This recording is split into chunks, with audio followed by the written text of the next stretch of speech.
اللهم صل وسلم على نبينا محمد رب اشرح لي صدري ويسر لي أمري واحلل عقدة من لساني يفقهوا قولي ربنا زدنا علما نافعا رب يسر ولا تعسر وتمم بالخير اللهم وفقنا لما تحب وترضى آمين يا رب العالمين.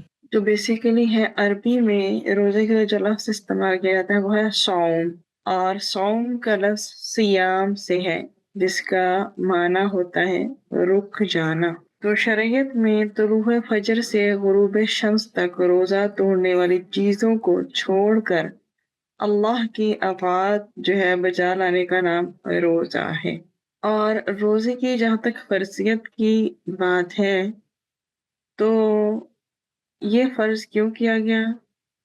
کتب علیکم الصیام، تم پر روزہ فرض کیا گیا، کما جیسا کہ کتب علی الذین من قبلکم، تم سے پہلے لوگوں پہ فرض کیا گیا تھا۔ تو ہم ایمان والے ہیں، ہمیں مخاطب کر کے کیا بتایا جا رہا ہے؟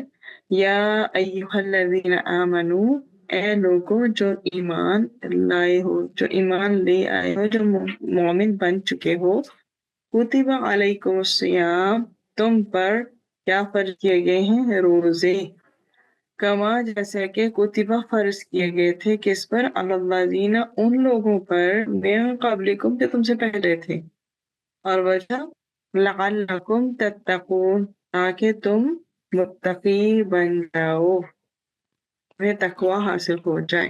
تو روزے رکھنے کے جو بھی آبجیکٹیوز ہیں، پرپز ہیں، مقاصد ہیں، سب سے اول ان کے اندر جو ہمیں گین کرنا ہے مقصد وہ ہے تقوی۔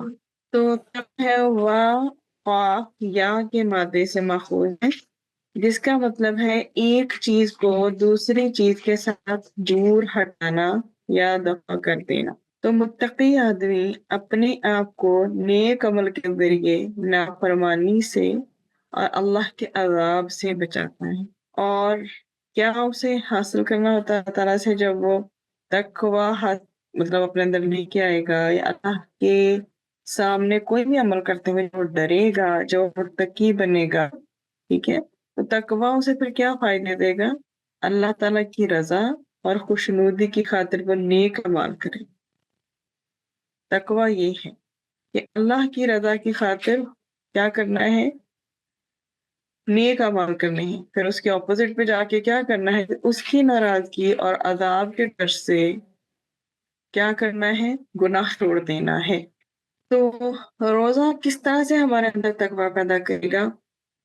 ہم اللہ کی خاطر من پسند چیزوں کو چھوڑتے ہیں فجر سے لے کے مغرب تک کے ٹائم تک، تو اللہ کی خاطر حرام چیزوں کو پھر چھوڑتے ہیں، مطلب جہاں حلال اور ہماری جو اپنی پسندیدہ ہیں ان کو چھوڑ دیتے ہیں، تو پھر حرام چیزوں کو چھوڑنا مشکل نہیں رہے گا۔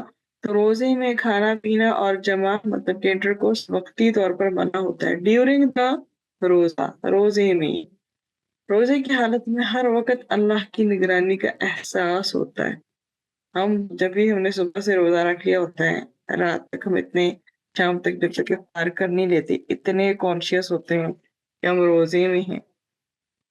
تو روزہ جو ہے روزے کے ذریعے کیا اچیو ہوتا ہے؟ اللہ کی نعمتوں کا شکر آتا ہے۔ جب انسان فل ٹائم ایک نگرانی کی کیفیت میں ہوتا ہے تو جب ظاہر سی بات ہے جب افطار کرتا ہے تو جن چیزوں کو عام طور پر کھانے کی آزادی ہوتی ہے وہ افطار تک ہم نہیں کھانی ہوتی، افطار کے وقت ہی ہم ان کو کھانا شروع کرتے ہیں۔ تو پورا دن وہ جو بھوک کی کیفیت سے انسان گزرتا ہے، تب جب وہ اللہ کی نعمتوں کو چکھتا ہے پھر سچ مچ میں ایسا انسان جس نے کبھی نعمت پہ غور بھی نہ کیا ہو، اس کے اندر بھی اللہ کے شکر کا جذبہ ابھر آتا ہے۔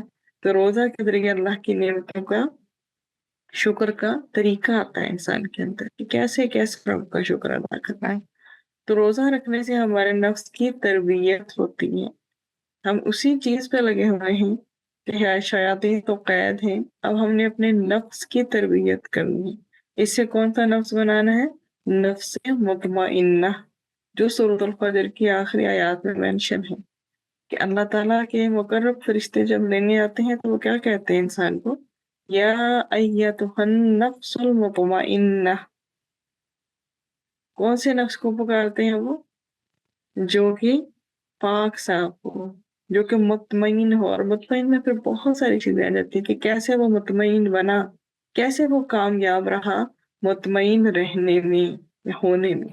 تو دو چیزیں انسان کے بگاڑ کا ذریعہ بنتی ہیں، پہلی ہے شہوات اور دوسری ہے شبہات. وہ ساری کی ساری ڈیزائرز جو کہ ضروریات نہیں ہوتی سے بڑھ کے ہوا کرتی ہیں. جو بھی وہ کہتے ہیں نا میرا یہ دل چاہ رہا ہے، جو انسان کا دل چاہتا چلا جائے اور انسان اس پہ پھر نظر نہ رکھے کہ یہ جائز کے دائرے سے باہر نکل رہا ہے کہ جائز اندر ہے، میری ضرورت کے دائرے میں ہے یا ضرورت سے باہر جا رہا ہے. ساری کی ساری چیزیں جو سمجھ لیں ایک طرح سے ایکسٹرا ہیں، وہ شہوات ہیں جن کی ضرورت نہ ہو، چاہت ہو. اور شبہات وہ جو سارے کے سارے ڈاؤٹس ہیں، یہی انسان کے بگاڑ کا ذریعہ بنا کرتے ہیں. روزہ شہوات یعنی خواہشات پر قابو پانے کا اہم ذریعہ ہے.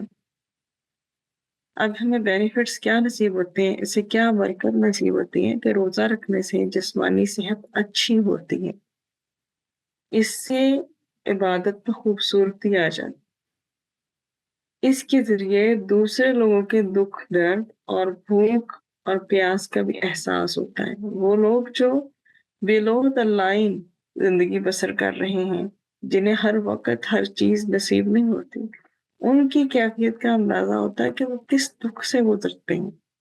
بھوک اگر کاٹتے ہیں تو بھوک ہوتی کیسی ہے، پیاس کاٹتے ہیں تو پیاس ہوتی کیسی ہے. تو روزہ میں انسان جب اپنے نفس پر کنٹرول کرنے لگتا ہے، اس بھوک اور کمزوری کی کیفیت سے اس کے اندر ایک عاجزی پیدا ہوتی ہے، اور اللہ کو انسان سے صرف اور صرف عاجزی ریکوائرڈ ہے، کیونکہ اللہ کی اپنی صفات میں جتنے بھی اسماء الحسنی ہیں، ساری کی ساری صفات موجود ہیں.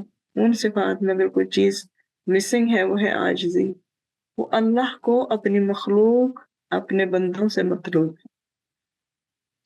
جب ہم عاجزی اختیار کریں گے، عاجزی ایک ایسی چیز ہے جو ساری اچھی کوالٹیز کو خود بخود ہی کھینچ لائے گی، اس میں ایک ایسی اٹریکشن ہے. تو روزہ انسان کے اندر شکر پیدا کرتا ہے اور شکر میں نعمتوں کو بڑھا دیتا. جب انسان پر مختلف کیفیات گزرتی ہیں تو اس کو دوسروں کی کیفیت سمجھنے کا موقع ملتا ہے کہ کوئی دوسرا کیسے اسے گزر ہوا، جس کی وجہ سے وہ دوسروں کو فائدہ پہنچانے والا بن جاتا ہے.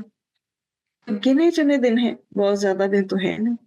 تو جو کوئی تم میں سے مریض ہو، سفر پر ہو، تو اسے گنتی پوری کرنی ہے دوسرے دنوں میں، اور ان پر جو طاقت رکھتے ہو تو اس کی پھر اس کے علاوہ یہ جو ہے، جو مریض ہے، سفر پر ہے، اور اس کے علاوہ اور بھی جو اس کے روزے سے استثناء کی کیٹیگری میں آ جاتے ہیں، جو نہیں رکھ سکتے، دائمی مریض ہیں، بزرگ ہو چکے ہیں، اور بھی کافی لوگ اس میں آ جاتے ہیں. تو ان کے لیے کیا ہے، فدیہ ہے، کھانا ایک مسکین کا. تو جو کوئی خوشی سے کرے کوئی نیکی تو وہ بہتر ہے اس کے لیے، اور یہ کہ تم روزہ رکھو بہتر ہے تمہارے لیے اگر تم علم رکھتے ہو. رسول اکرم صلی اللہ علیہ وآلہ وسلم نے فرمایا، اللہ عز و جل فرماتا ہے، ہر نیکی کا بدلہ 10 گنا سے لے کر 700 گنا تک ہے.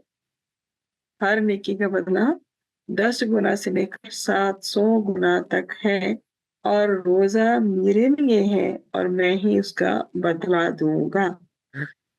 تو روزہ اللہ تعالیٰ نے کہا کہ میں خود بدلہ دوں گا، اور اللہ تعالیٰ قادر ہے چاہے وہ 10 گنا دے یا 700 گنا دے یا اس سے بھی بڑھ کر دے. اللہ تعالیٰ نے روزے کے اجر کو چھپا کے رکھا ہے، مخفی رکھا ہے، اور یقیناً اللہ تعالیٰ اس کا بہترین ہی بدلہ عطا کریں گے. روزہ جہنم کے لیے ڈھال ہے. ڈھال کسے کہتے ہیں، مطلب شیلڈ کی طرح پروٹیکٹ کرنے والا. ہر انسان چاہتا ہے کہ وہ جہنم میں نہ جائے بلکہ بچ جائے.